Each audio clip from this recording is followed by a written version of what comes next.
Chrispin. Hey, it's Jasmine. And I'm Victoria. And today on the show, the Femme Spot, we are going to talk about something a little serious: abuse. So I dropped the ball on that. I'm that's sorry. pretty straightforward. Abuse. I mean, yeah. It's one of the heavier topics, so we talk about. We gotta talk about real stuff here. We do, and sometimes real stuff is not always pleasant, like abuse. Well, we want to define abuse. It's to treat someone with cruelty or violence. So I think that's a very, very, very general way to define, because there's so many different types of abuse. It's not just beating somebody. It's emotionally tearing them down. It's psychologically manipulating them. But I feel like the word cruelty is very important here, because cruelty infers that like you really don't have a care for it. That, bad like, intentions. Yeah, like you don't care that you're hurting somebody. Which often is intentional with abuse. You know, people that's your aim, that's your goal. You know. I mean, well, let's just start off with some statistics. Right. Nearly 20 people per minute are physically abused by an intimate partner in the U.S. Crazy. 1 in 3 women and 1 in 4 men have been victims of physical violence by an intimate partner. And on a typical day, there are more than 20,000 phone calls placed to domestic violence hotlines nationwide. And that's just the calls and that's just the abuse that gets reported. Think about how many more people suffer in silence because they don't have the courage or the resources to report it. Absolutely. It's a scary thing. I mean, I've heard calls, recordings of calls where the person getting abused will call 911, emergency helpline, and what they tell you to do is act like, something like you're ordering pizza or something. Yes, I've heard of that. I've heard that too. So that, and it's cool how they could pick up on it and really go save someone's life, because it could be that amazing as well. Sometimes you see someone who's in an abusive situation, they wait till the last minute, or they wait till the, sometimes the wrong time to try to leave, or to where it's really bad and it's hard to escape.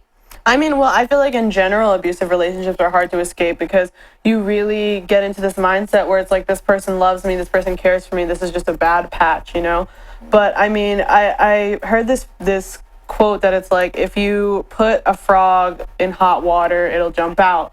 But if you put a frog in normal temperature water and then you slowly raise the temperature, it'll stay there and it'll die.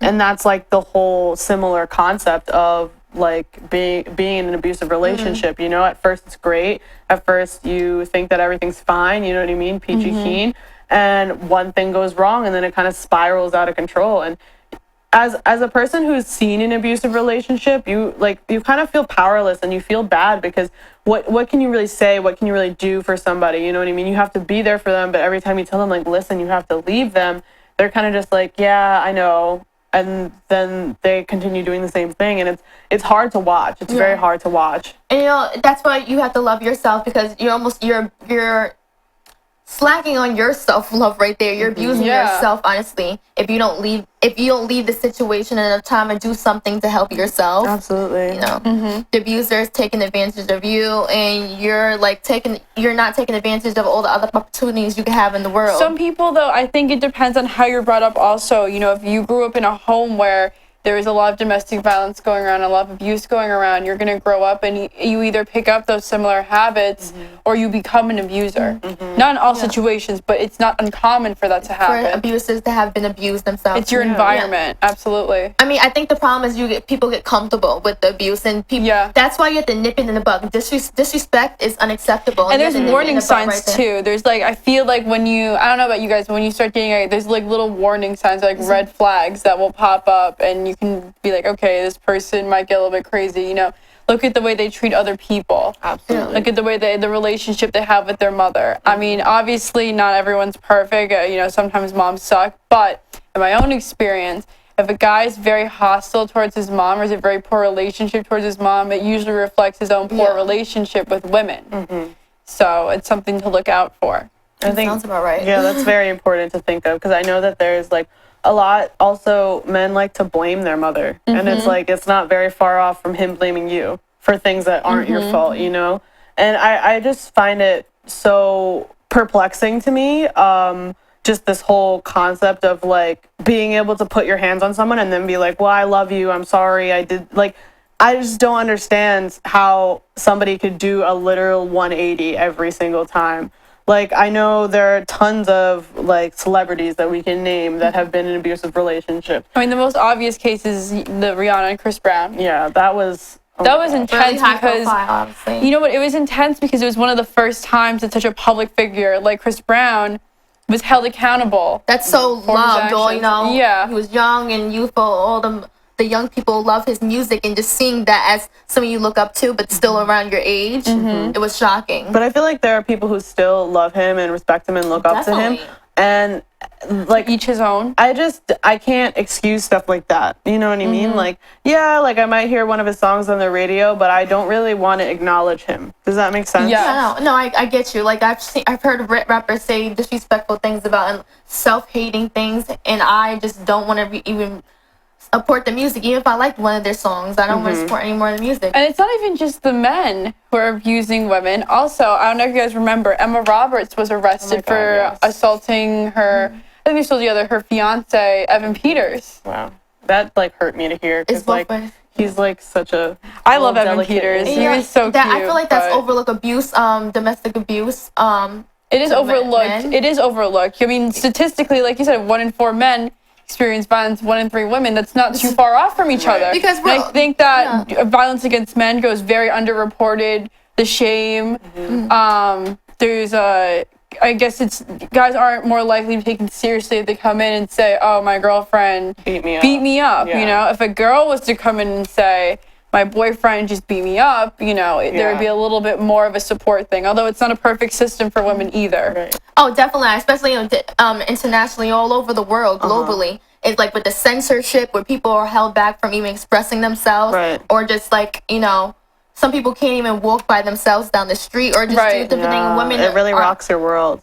Exactly, that's a mental abuse. That's know that must be such like a hold on your soul. You can't be who you are. You can't, but you don't know. But some don't even know. That's all they know. Yeah. And like you see young girls being married off, you know, from the people who are supposed to protect you, like your parents, and at such a young age, and are running away from their homes because they're scared and threats from the family. Because you know different sometimes religious reasons people do things that are controlling, or sometimes just culturally. Right. And then people don't realize other people look at that as abuse. Right. Right. I actually, up until like about 1962, women beating, like beating your wife in your home, like actually wasn't considered like an illegal offense.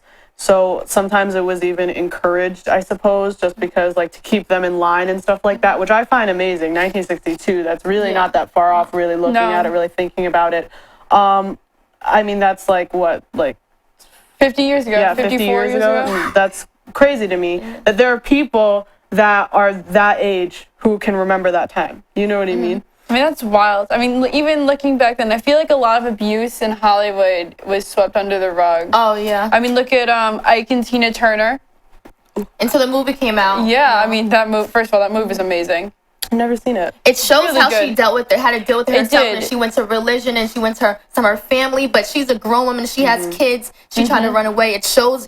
I like in the movie how they showed when she was holding it all inside, Right. and then when she finally ran away, she said, "Time." You know, after time, she got tired of it, and that's when she knew her worth, and she left. Or she actually fought back. Remember that scene? She fought back. Oh, yeah, I Yeah. do remember that. I mean, there's also Kim Kardashian, one of her first marriages to Damon Thomas. He actually, like, she reported that he, like, punched her in the face and then told her that she needed liposuction.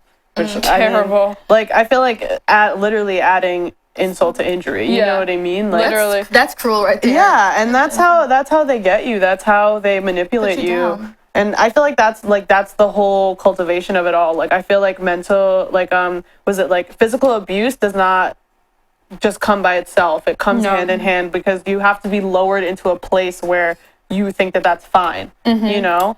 And you know, look at K Michelle when she was on Love and Hip Hop. She was talking about how she used to be in an abusive relationship, and her people who were supposed to be her friends on the show were acting like she was crying wolf. I don't know the truth. No one really knows exactly the truth. But it was a whole long thing, and imagine how lonely that feels if your friends don't believe you. That's kind of annoying. Yeah. It's not annoying, it's just discouraging. And it's discouraging to anyone else who's suffering through any type of abuse. Absolutely. Just trying to call out and obviously you want some help or advice. You're talking to your friend about an abusive relationship that already happened, and just to not feel like they're on your side. Yeah. I feel like, especially I feel like we should talk about like engaging in relationship with narcissists and having to deal with like verbal abuse and like that mental, like tiring, exhausting moment of dealing with them. Because it's borderline sociopathic almost, that like, because somebody is so narcissistic and so into themselves and what they want, that they don't care about anybody around them. And this results often in gaslighting, which is usually when they try to convince you that what your version of the truth is not real, and they kind of. That's crazy. It is crazy when that happens. I've had that happen to me, and it makes you feel so insecure. Yeah, and you doubt yourself, and you get angry sometimes because you're just like, wow, like, am I really wrong right now? Like, it really makes you question all of yourself. Also, they do like to use love bombing. This is a new phrase that I learned, which is basically an attempt to influence a person by lavish demonstrations of attention and affection.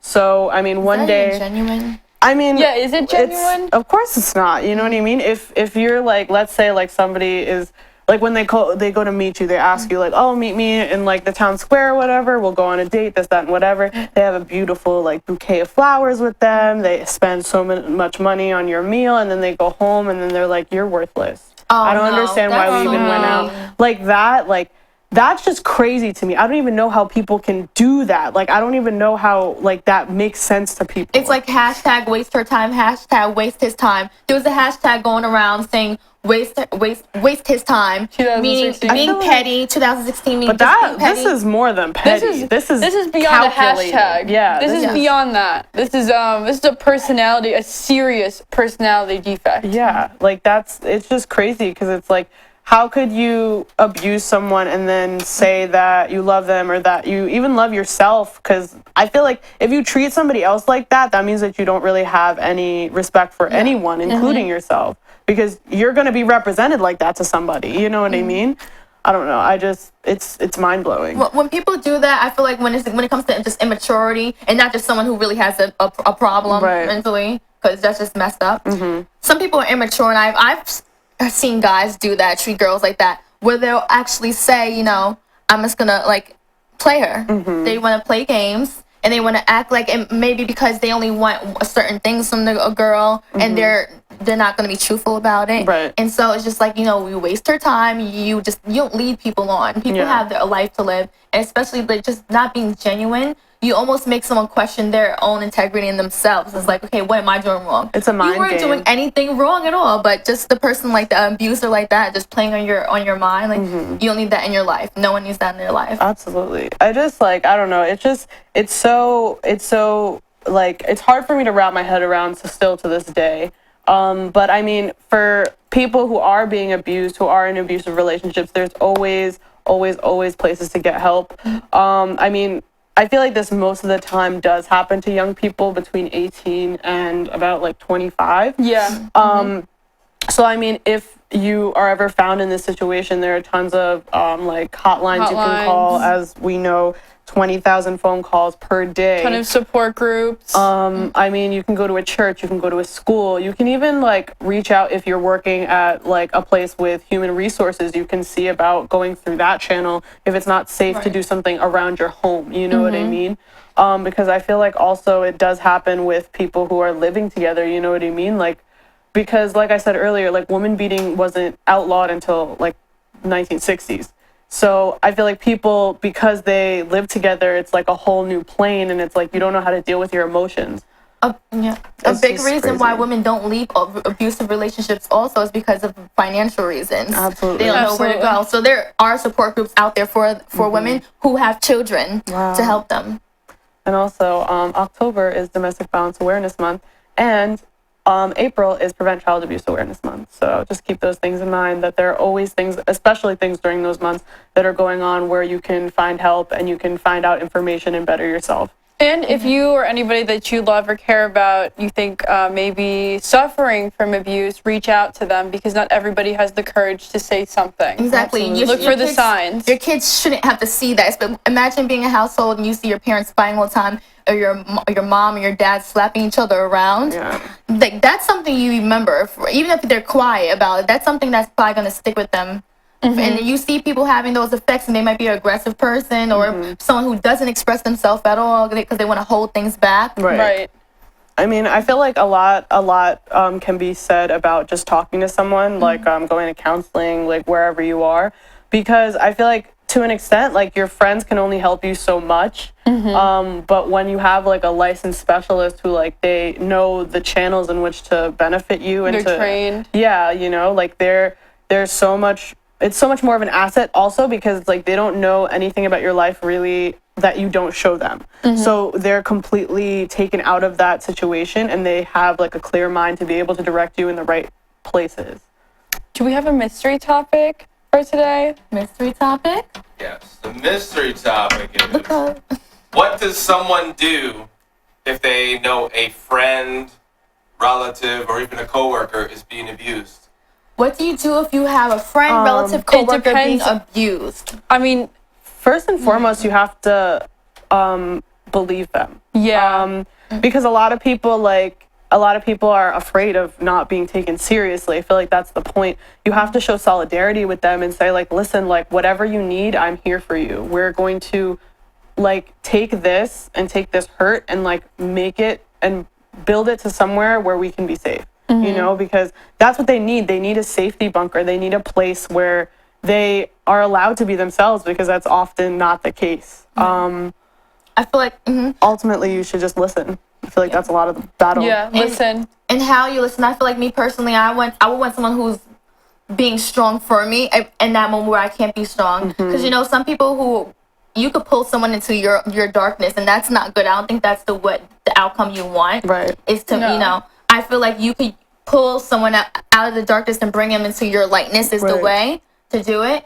And so just by being strong for that person, you know, giving them kind of genuine advice the best you can, because some things you just can't really, there's nothing to really say. Right. You know, you don't really know what to say. Nothing's going to make this situation better. Right. But then like you have to help them move, maybe advice or anyone you know that can help them in whatever way possible. Absolutely. Patience helps too, because not everyone is ready to make the first step. Exactly. Be there for them when they want to, and listen to them and look out for them when they don't. Also, don't threaten their abuser by telling not them do that that. you know. That is the Because- worst thing you could do. Yeah, that's like really not a good look, because like it's obviously going to get back to them and taking it out on the victim. Like you should never do that ever. Just because a lot of people sometimes they think that's how the way to handle it is to scare somebody, but often it's like that person is abusing them, and then they're gonna give it to them harder because it's like, oh, you've been talking about me, you've been saying things about me that are untrue, that are this, that are that,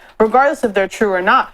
A person who is being an abuser wants to be seen a certain way. That's the whole reason why they're an abuser in the first place. You know, they want to be seen as somebody who can control you. They want to be in a then- position of power. Yeah, and on the outside, they want to seem like it's this little happy thing, you know? So just be aware. Definitely be aware of like bruises and like mood changes and like lack of interest in people's typical like activities and stuff like that, because those are very telltale signs. And also just be there for that person. Definitely be there for them, listen to them.